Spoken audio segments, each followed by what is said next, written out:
Recebemos aqui no estúdio do Globo, no Rio de Janeiro, o governador de Goiás, Ronaldo Caiado. Ele é do União, está no segundo mandato como governador de Goiás, já teve vários mandatos como senador e como deputado.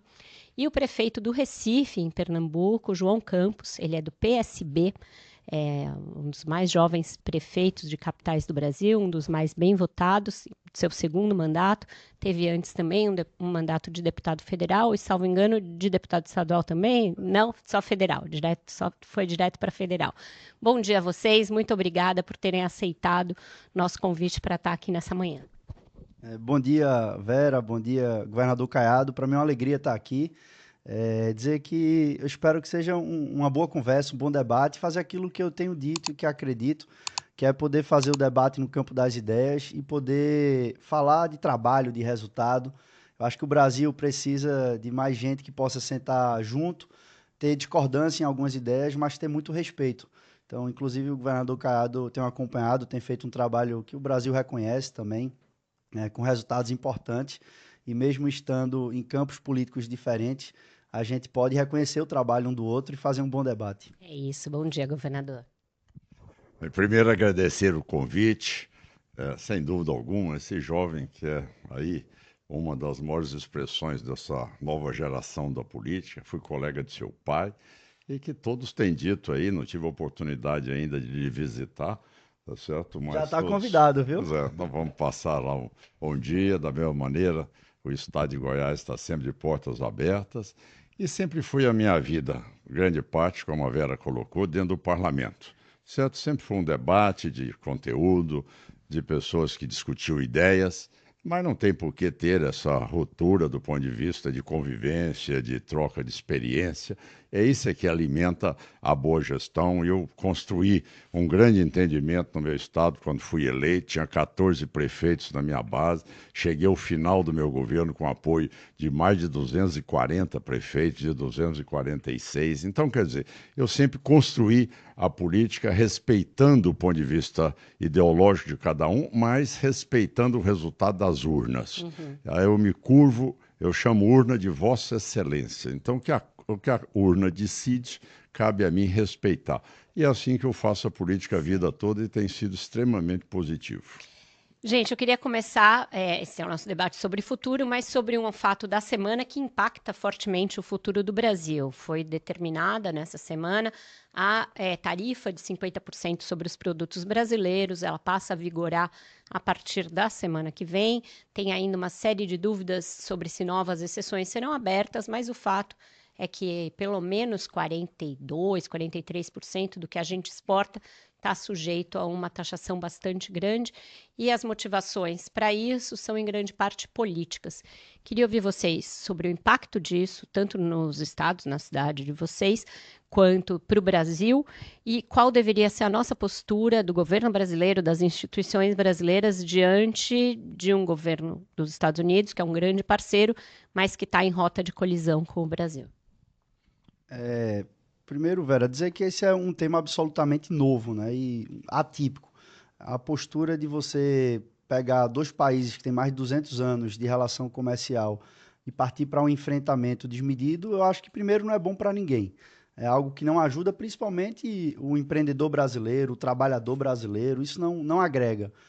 Um segundo ponto é que o componente feito com o Brasil, diferente de outros países, ele teve explicitamente um componente direcionado político, né? Na própria carta, citando instituições brasileiras, um ex-presidente brasileiro que está sendo, enfim, sofrendo um processo de investigação, de denúncia.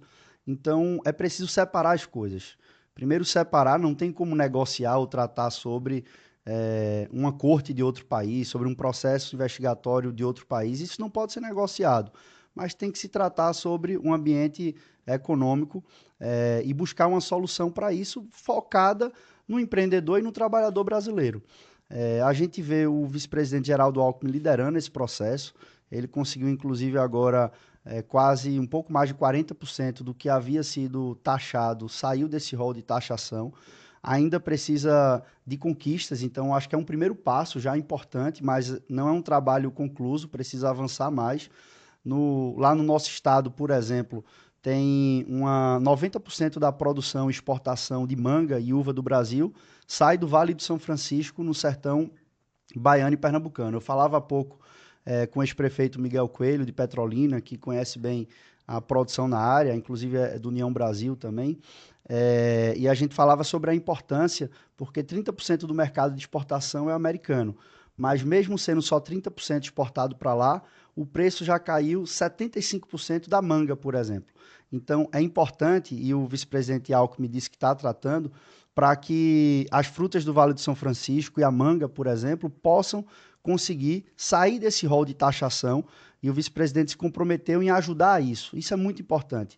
Então, acho que a gente precisa deixar a mesa do diálogo aberta, o tempo inteiro intensificar o diálogo, buscar uma solução de caráter técnico, principalmente, preparar medidas como a gente vê que está sendo anunciada e devem ser anunciadas pelo governo do presidente Lula Alckmin, para mitigar esses danos, daquilo que não conseguir um acordo, é preciso ter uma política nacional para mitigar esses danos, isso deve ser feito, e buscar manter a altivez e a soberania do país. Então, é momento de negociar, dialogar, mas não pode baixar a guarda, e a gente precisa compreender o pano de fundo disso. Eu queria terminar dizendo isso, que a gente sabe que há uma movimentação e uma motivação econômica por trás. Essa motivação econômica, ela tende a enfrentar um multilateralismo, relações comerciais do Brasil com outros países, mas ela tem também um interesse das grandes companhias de tecnologia, das Big Techs, não só porque são detentoras dos dados de todo mundo, passam por ali, mas um meio de pagamento. Para você ter ideia, o Pix, que é uma conquista do Brasil, movimentou 27 trilhões no ano passado. Todo o mercado de cartão de crédito, 2,7 trilhões. O Pix é 10 vezes maior em movimentação financeira do que o mercado de cartões. Se você for na Europa, for na Ásia, for nos Estados Unidos, não tem um meio de pagamento direto como o Pix. Tudo isso é por cartão. A gente está falando de uma ameaça real, que o Brasil construiu uma tecnologia e qualquer país pode ter uma cooperação em torno disso. Então, tem um pano de fundo econômico muito forte, tem uma cortina de fumaça política sendo criada e tem que ter capacidade de fazer com coerência, com tranquilidade e altivez essa negociação que tem que permanecer com os Estados Unidos. Governador. Bem, veja, eu quero claramente deixar aqui a minha posição. Eu sou 100% contra o tarifaço. 100%.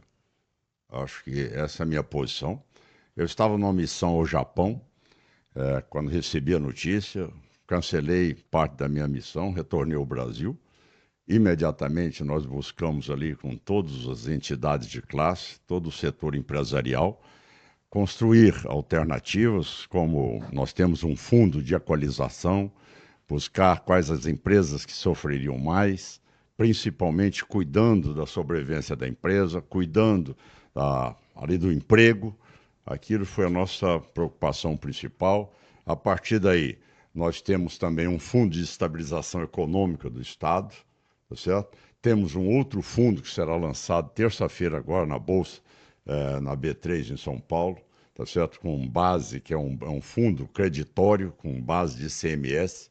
Tudo isso com... Isso já seria ou já é uma medida ligada ao pós-tarifaço? Já era uma medida anterior ou é de Já era com o objetivo de desenvolver alguns projetos, como, por exemplo, o nosso na área de biometano.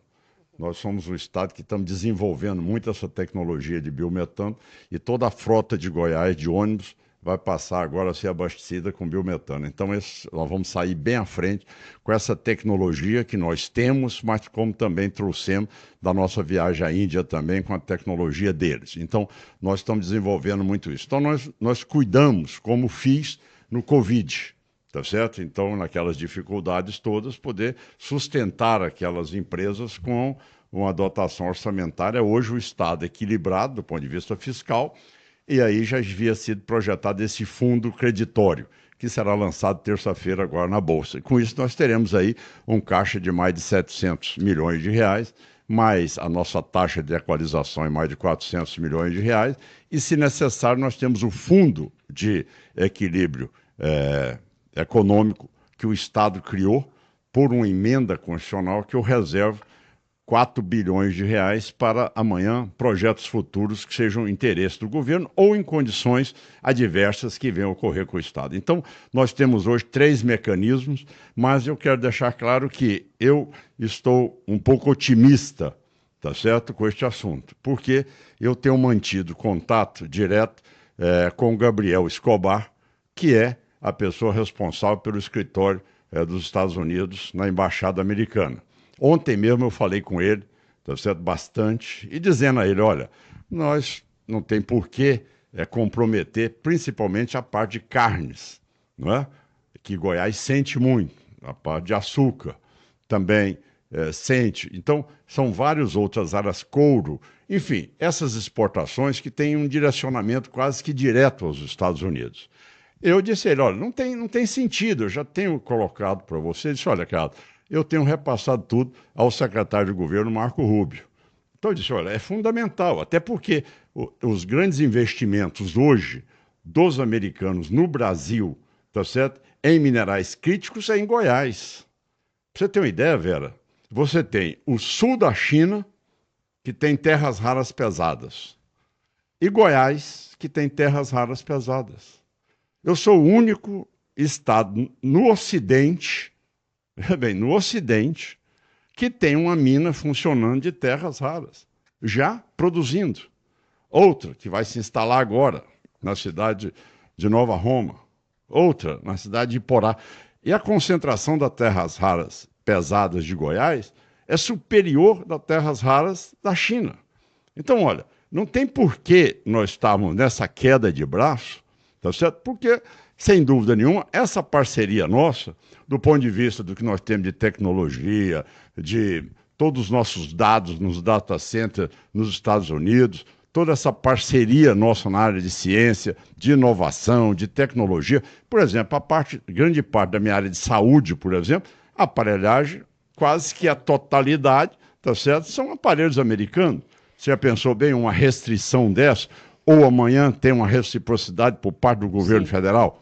Então, esse diálogo, ele é fundamental e eu tenho me esforçado sempre. Foi a terceira audiência que eu tive com o Gabriel Escobar, a última foi ontem, e ele ainda disse, olha, cara, foi prorrogado até dia 6 de agosto, e realmente eu estou esperançoso que esse avanço aconteça e a gente possa liberar ainda mais, voltar a carne para os 10%, como era antigamente. Certo. Agora, vocês dois estão em lados bem diferentes do espectro político. O senhor é um opositor do presidente Lula e o prefeito é um apoiador. A gente tem esse contexto político das sanções. Queria ouvir de vocês, a gente pode até alternar quem vai começar respondendo, o senhor pode começar falando, governador, sobre essa questão de atrelar a taxação às decisões do ministro Alexandre de Moraes, às decisões do Supremo, alegando, inclusive, que isso põe em risco a segurança dos Estados Unidos e, ao mesmo tempo, anunciando sanções pessoais e familiares ao ministro Alexandre de Moraes. Queria ouvir do senhor, o senhor é de direita, mas é um defensor ardoroso da soberania nacional. Queria ouvir do senhor como o senhor vê essa decisão e do prefeito também. Bom, vamos lá. Este é um assunto que você sabe muito bem, que, como médico eu sou, a diferença é a dose. Remédio que cura é o mesmo que mata. Tá certo? É a dose. O que aconteceu? Perderam o limite da dose. Tá? De ambos os lados. Certo? Não precisava de impor uma tornozeleira, não precisava-se de impor uma magnestic. Certo? Então isso tudo, tá certo? Está dentro de um cenário que é preocupante. É gravíssimo. O senhor acha que é comparável? Por exemplo, os Estados Unidos têm essa função de regular a justiça brasileira? Não é isso. Eu estou falando para você que quando você deteriora o relacionamento, você não tem como analisar, tá certo, a extensão de um dano em relação ao outro. Olha, isso é a visão. Sim, Vera? Então você não tem... Nós não temos que estar discutindo sintoma. Nós temos que estar discutindo causa. Porque se eu tenho, com a minha função como governador, 24 anos no Congresso Nacional, se eu não souber diferenciar o que é causa de sintoma, vai ficar caro. Se você quiser discutir de forma fatiada o problema, Aí tudo bem. Agora, se você quiser discutir na inteireza o problema da crise hoje instalada entre o governo brasileiro e o governo americano, aí é outra coisa. Eu acho que o que é importante para nós discutirmos neste momento não é fatiar o problema. A inteireza do problema diz o seguinte: olha, tem até uma matéria do New York Times, se não me engano, ontem, dizendo é o único presidente de um país no mundo que resolve declarar guerra ao Trump. Fala Certo? declarar guerra, fala responder à altura. Bom, então tudo bem, tá certo. Mas você vê, responder à altura significa o quê? Que os outros todos, tá certo? O Narendra Modi foi lá para dentro conversar, tá certo? E resolveu o problema da Índia, o da Indonésia, o do Japão, né? Ao mesmo tempo a União Europeia. Então todo mundo foi resolver o seu problema. Você, quando elege um governador, um prefeito, um presidente da República, tá certo? Você não elege para que ele seja simpático ou antipático a um chefe de poder. Você o elege para que ele cuide do seu país. Agora, não se pode, embasado nisso, tá certo? Dizer a você que, olha aí, nós temos que cuidar da soberania. E por isso é que eu falo, você deve cuidar da soberania quando você dá o bom exemplo. Você governa pelo exemplo, você não governa pelo discurso. Então, o exemplo de soberania, ele não existe hoje no Brasil. Tá? João Campos é do estado de Pernambuco. Ceará e a Bahia, hoje, apareceram entre os estados que têm hoje a maior incidência entre as 10 cidades mais violentas hoje do país, tá certo? Estão nos 3 estados que eu citei aqui, tá certo? Bahia, Ceará e Pernambuco. Aonde lá a soberania não é do estado, a soberania é do narcotráfico. Agora o Tá senhor já certo? deu uma volta, já Não, foi para outro assunto. não é volta. É que quando você fala de soberania. Se eu amanhã for lá na Argentina e mandar soltar a Cristina Kirchner, ele foi lá na porta da casa dela e mandou soltá-la. Não mandou soltar, Não é? governador. Não é isso? Então, quer dizer, você há de convir que soberania você não pode, Vera, ter um viés apenas. Você tem que ter uma noção da postura e da liturgia do cargo de presidente da República, tá certo? Certo. Ah, você conversou com o presidente dos Estados Unidos? Não, não conversei porque eu não tenho nada a tratar com ele. Calma. Gente, se nós temos hoje uma parceria de 200 anos na área de tecnologia, de inovação, de dados, eu lhe pergunto, onde é que estão os dados do governo federal? Onde? Todos eles. Estão no banco de dados da Amazon na Virgínia. Esse aqui é técnico nessa área, é craque nessa área. Todos lá. Deixa eu ver ele um pouquinho, a gente está se estendendo demais aqui nessa resposta. Aí o governo lá vai romper as ligações todas. Aí você vai funcionar como a máquina? Mas quem está fazendo tudo isso são os Estados Unidos. Mas deixa eu ouvir o prefeito um pouquinho, não, senão eu sei, a gente Vera, se mas eu estou estende dizendo muito. a você, não é só é concluído, mas o que eu quero dizer a você é que essas coisas você não consegue se você passar a discutir desta maneira, certo? Esta crise, ela interessa ao Lula mantê-la, porque é a primeira vez na vida que teve um crescimento da popularidade nas pesquisas. Essa é a verdade nua e crua. Então vamos fazer o diagnóstico correto. Ele quer manter essa crise por uma questão de popularidade. Agora, você sabe que essa é uma crise que pode impor a nós sérias consequências econômicas. Não pode ficar na brincadeira. Então eu tenho atuado para recuperar a economia do meu estado. Tá certo? E acho que o presidente deveria recuperar a economia do país e não ficar com essa queda de braço para lá e para cá. Diga lá, prefeito. Vamos lá, Vera. Primeiro, a medida de tomar uma decisão explícita, querendo colocar a culpa ou responsabilidade numa instituição de outro país, isso é completamente desmedido e não pode ser aceito.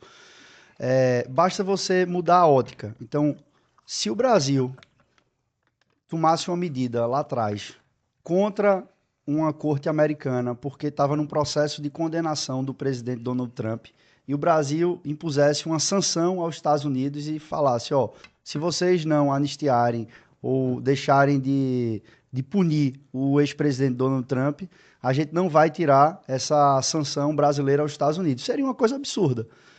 A recíproca é verdadeira, então não tem como misturar os dois assuntos. Por isso que é importante ter clareza, que eu vejo primeiro como uma cortina de fumaça. Ele querer atacar as instituições e querer colocar a responsabilidade no processo do ex-presidente Bolsonaro, eu acho que é uma cortina de fumaça. O real interesse eu acho que é econômico por trás disso. Isso é um primeiro ponto.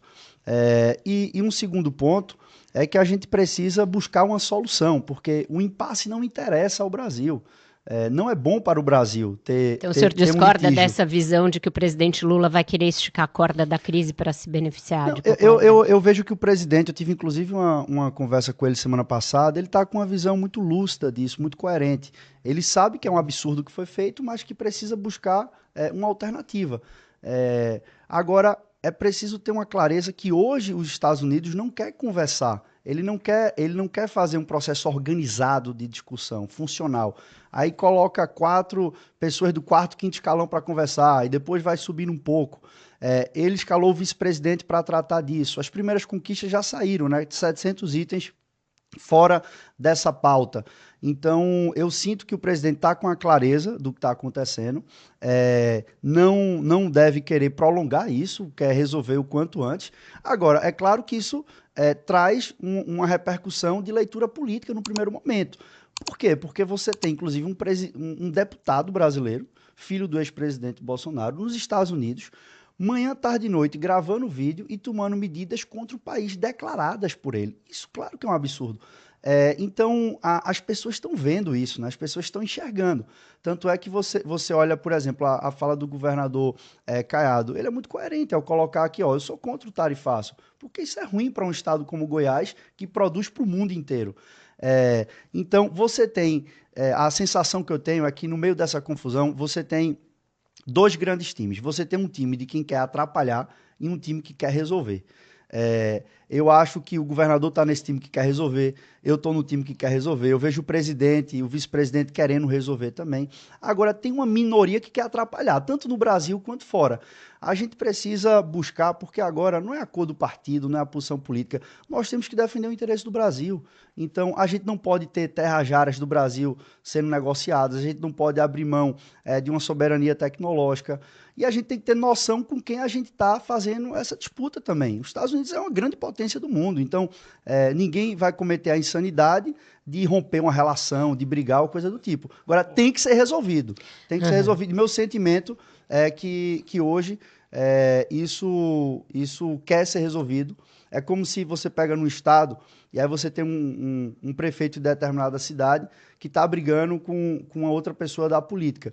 E aquilo vai escalando. Então, começou um secretário tratando, uma liderança, tudo. E eu acho que vai chegar. Certo. Espero que chegue ao momento em que os 2 presidentes possam conversar e falar, ó, tá superado, bola para frente e vamos continuar trabalhando. Vamos mudar a nossa pauta aqui agora. Vocês 2 são gestores públicos bem avaliados nos seus governos, reeleitos com uma boa margem, graças ao trabalho bem avaliado, tem maioria, tanto o senhor na Câmara Municipal quanto o governador na Assembleia, mas um pouquinho antes da gente começar aqui, a gente vinha discutindo a dificuldade que existe no plano federal hoje de se gerir o orçamento. Vocês 2 concordaram que o orçamento da União hoje em dia está ficando muito disfuncional.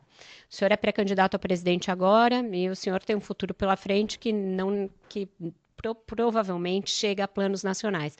Como fazer para desarmar essa bomba que torna o orçamento da União tão disfuncional? Tem um jeito de voltar essa pasta de dente para dentro do tubo? Eu primeiro acredito que a gente tem que ter um diagnóstico correto. O orçamento brasileiro hoje é disfuncional. Ele é disfuncional quando ele pega o tamanho do que tem de discricionariedade por parlamento decidir. Ele é disfuncional quando você pega um volume de incentivo fiscal que muitas vezes é mal focalizado. Inclusive, muitas vezes questionam, vai para o Norte, Nordeste, Centro-Oeste o incentivo fiscal. Se você pegar o incentivo fiscal brasileiro per capita, a maior parte está no Sudeste do país. Então, você tem um orçamento disfuncional, ponto. Você tem uma relação institucional que também está desorganizada no Brasil, está desorganizada. Então, é preciso resolver isso. Isso não virou assim do dia para a noite. Também não vai ser resolvido do dia para a noite. Eu acho que é preciso fazer um acordo de uma transição, que isso valha para a próxima legislatura, daqui a 4, 5 anos, mas que comece a valer o primeiro passo ser dado a partir de agora. Eu vou citar um exemplo concreto. Eu acredito no equilíbrio. Eu acho que nada na vida pode ser desequilibrado, inclusive as contas públicas. Não tem como você fazer um grande investimento numa cidade, num estado, se você não tiver capacidade de fazer projeto, de contratar operação de crédito, de ter investimento, de melhorar o custeio da máquina. Então, é cobrado agora um corte ao governo federal para se adequar ao arcabouço fiscal.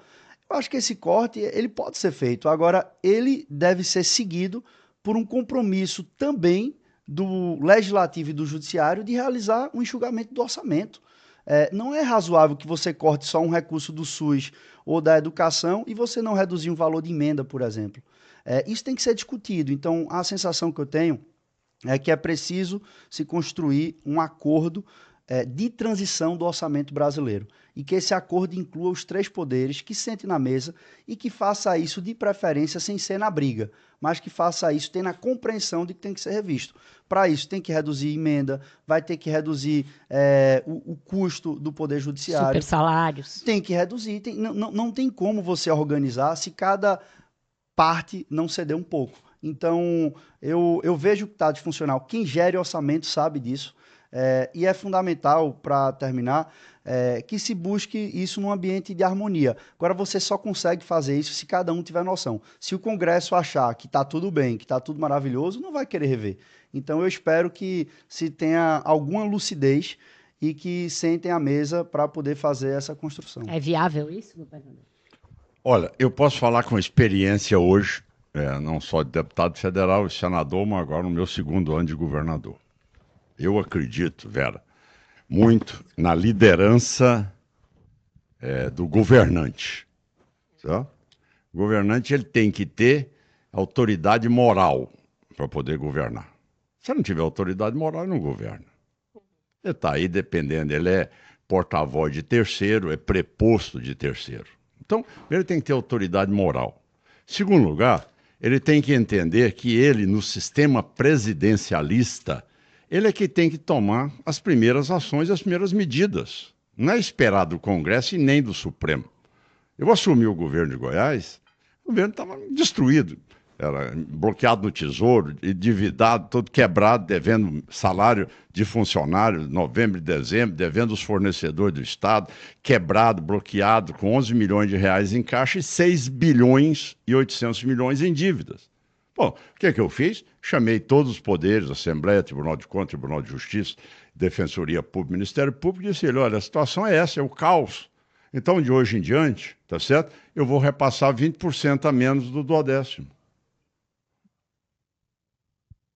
Aí todo mundo disse, pois não, é certo, governador, o senhor está de verdade, o senhor está mostrando a radiografia real do Estado, é essa. Tá bem, nós vamos ajudar o governo. Todo mundo convergiu, tá certo? 25% a menos. O Tribunal de Justiça ainda me fez um empréstimo de 180 milhões para acabar de pagar o servidor que não tinha onde tomar dinheiro emprestado. Hoje é um Estado que tem 15 bilhões de reais em caixa, tem um fundo de estabilização econômica, paga tudo em dia. Sou o primeiro lugar na educação no Brasil, sou o segundo lugar na educação, no ensino fundamental da educação na idade certa, na alfabetização na idade certa, sou o Estado mais seguro do país, é o Estado que tem hoje a maior política social de emancipação das pessoas, onde só na área social nós investimos mais de 3 bilhões de reais por ano.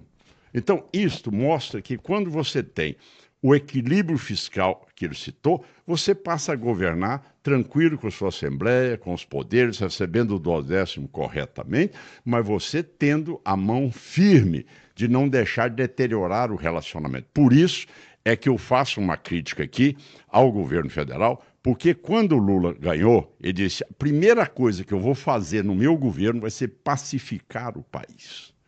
É o que eu disse, eu vou pacificar o país. Se eu assumir o governo, o primeiro ato meu vai ser anistiar todo mundo e acabar. Vou fazer Mas igual o isso Juscelino. pacifica? Como? Isso pacifica, o senhor acha? Não tenha dúvida. Igual o Juscelino fez, tá certo? E com situações mais graves do que essa, tá bom? Lá que tinha realmente a derrubada dele pelo pessoal da aeronáutica, tudo, em Aragácia, Jacareacanga, e tudo reação mesmo militar na época que ele controlou. Então, a primeira coisa que eu vou fazer, pacificar tudo. Vou buscar que haja um respeito recíproco entre os poderes. E vou buscar esse entendimento nos demais países, que, sem dúvida nenhuma, o diálogo hoje... Olha, Vera, o Oriente Médio já mandou no mundo na época do petróleo. A China está mandando agora em terras raras, tá certo? Pesadas. O Brasil é o único, Goiás é o único que tem esse patrimônio que o Brasil todo precisa para desenvolver as tecnologias mais modernas. Seja de ressonância magnética, de ímãs, de drones, de armas até mais sofisticadas. Toda essa área depende desse minério que é nosso. Eu criei em Goiás uma autoridade estadual de minérios raros, tá certo? De minerais raros. Então, isso tudo é projetar o Brasil para frente. O que nós estamos discutindo aqui nessa reunião sua de hoje é o futuro do Brasil. Nessa reunião você nos convocou para discutir o futuro do Brasil. O futuro do Brasil é inteligência artificial, que hoje Goiás tem o primeiro curso de inteligência artificial do Brasil, centro de excelência em inteligência artificial no Brasil, a única lei, alguns estão contestando a lei, não sei qual a opinião do João, mas, por exemplo, Goiás foi o único estado que já sancionou uma lei de inteligência artificial que hoje a Amazon está com interesse em botar um data center em Goiás. Por quê? Não é uma visão punitiva feita por alguns advogados que acham que tudo que acontece nessa área tem que ser punido. Não. Bem punido o que faz o uso indevido. Agora, a lei é uma lei, sem dúvida nenhuma, aberta para que haja cada vez maior desenvolvimento nessa área de ciência. Nós estamos avançando hoje, você está vendo aí a notícia. Olha, se o Brasil importar, tá certo, fertilizante da Rússia, vai ser punido pelos americanos, tá certo? Nós já estamos desenvolvendo em Goiás pesquisa, tá certo, de pó de rocha. Quem está avançando é o senhor já está indo lá na frente nos assuntos, já está me deixando lá para trás. Não,